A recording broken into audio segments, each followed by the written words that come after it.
What's up, everybody? This is Talkin All That Kazz, and I am DJ Kazzeo. I want to thank you for checking out this particular episode of Talkin All That Kazz.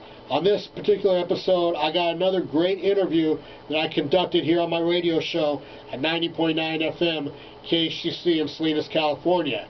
But before we get going with that, I want you to go to this address, djkazzeo.com, and connect with me on social media.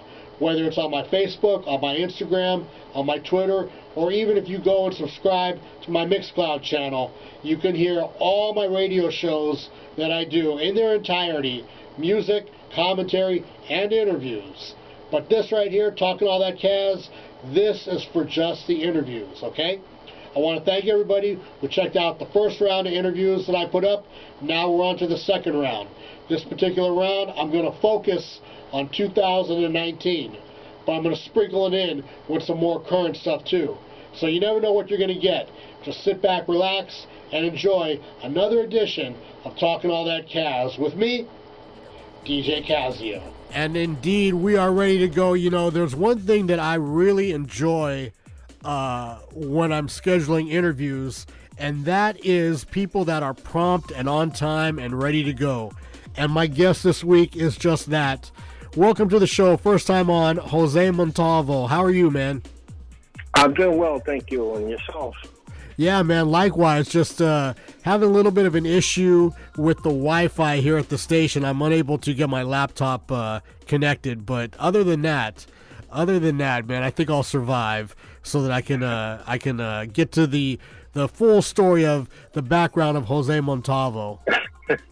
That sounds good. You know, the first thing I noticed is, like, when I was doing a little bit of research, I was like, hey, this guy's like my age. He, like, you know, went to high school the same years as I did. So, yes. You know, that was a good thing, because I sometimes I feel a real disconnect when I'm talking to younger artists, and they're not getting any of my references, any of my, you know, anything. I'm just like, wow, I am old. So not to say that we're old, but it can make you feel that way when you're talking to some of these younger cats. You know, so I know that feeling. So give me a little bit of a background as far as yourself, man. How did your journey in freestyle begin? Wow. I guess the first song I remember listening to was "One More Shot." Okay. And I got hooked. I got hooked on the music since then, and I've been following freestyle ever since, and I've been writing music since I was 17. Right. And 30 plus years now. Yeah, right.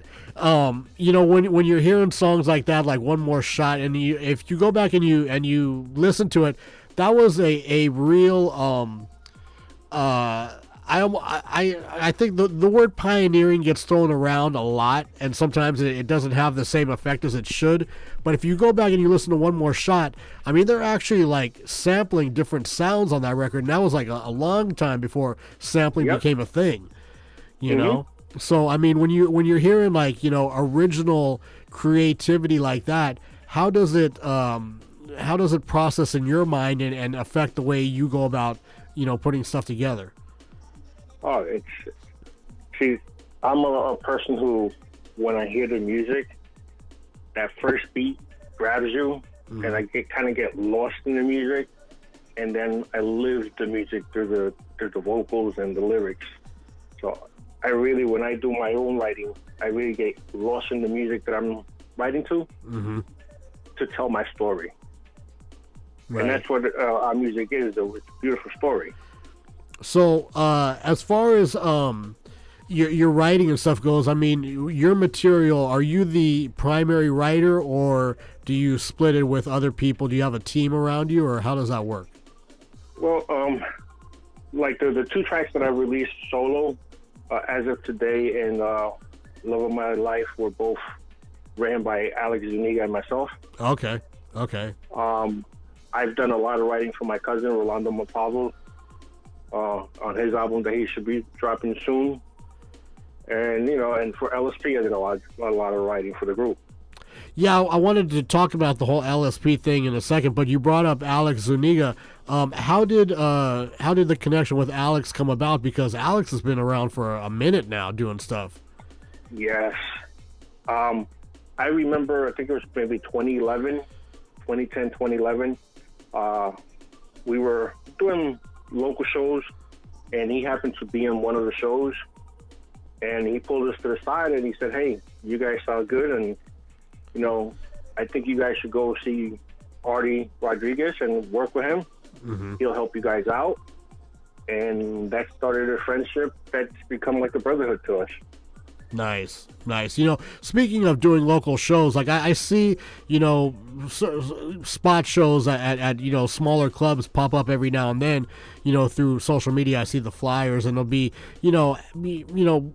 not necessarily as well-known acts, but definitely acts that are out there and, hustling and doing their thing.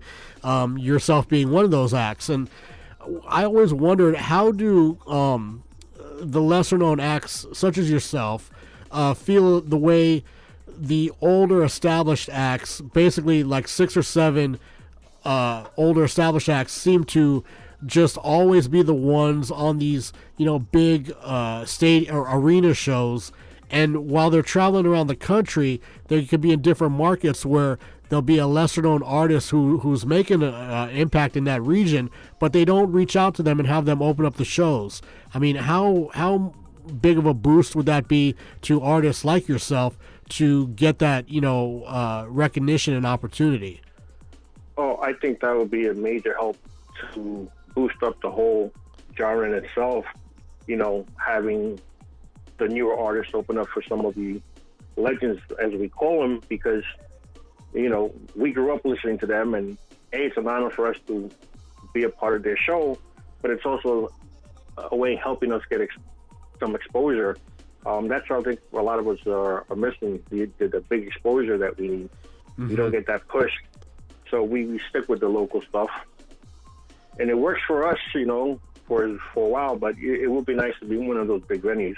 And why do you think that is, that there's like a reluctance on the part of those bigger acts to, look out for the next generation? That's a good question. I mean, it's hard for me to say. Maybe it's, sometimes it's hard for people to share the spotlight with others.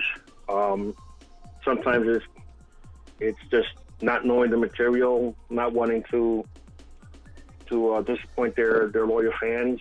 It's probably a mixture of many things. Mm-hmm.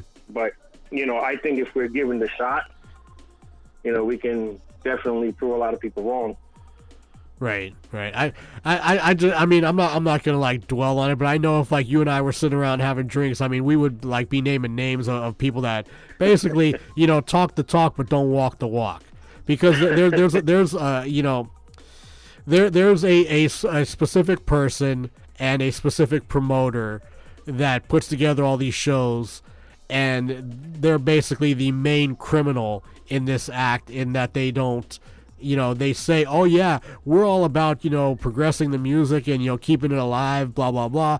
But they don't look out for the next generation. They don't bring people up. They just keep the same 6 or 7 acts everywhere, every show. It's like, okay, how many times do we need to see that? Mm-hmm. Yep. I know the group. I definitely know that whole scenario. Yeah, lot of people would think, how can there be such a political thing happening in freestyle? It's such a small genre. Believe me, there's a lot of politics going on. And that's a shame, because the music is beautiful, the fans are beautiful. Why can't we all enjoy it? Exactly. Now, speaking of enjoying, so about a year and a half or so ago, As of Today came out, and I played that a lot on the show. And then just about a month and a half or so ago, maybe a little bit longer, Love of My Life dropped. I've been playing that. We're going to get into that in just a second before I let you go. But talk to me about, what's the plan for 2022 with Jose Montalvo? So 2022, I have a couple of projects lined up. One for the first quarter of 2022, and then which will be another freestyle track. Then I'm going to work on a ballad with my cousin that we've been working on for about a year. So we want to get that recorded, and then towards the end of the year, I'll record another freestyle track that I'm writing. So I keep him busy. I'm helping write my stuff and I'm helping my cousin with his album. So always keep him busy.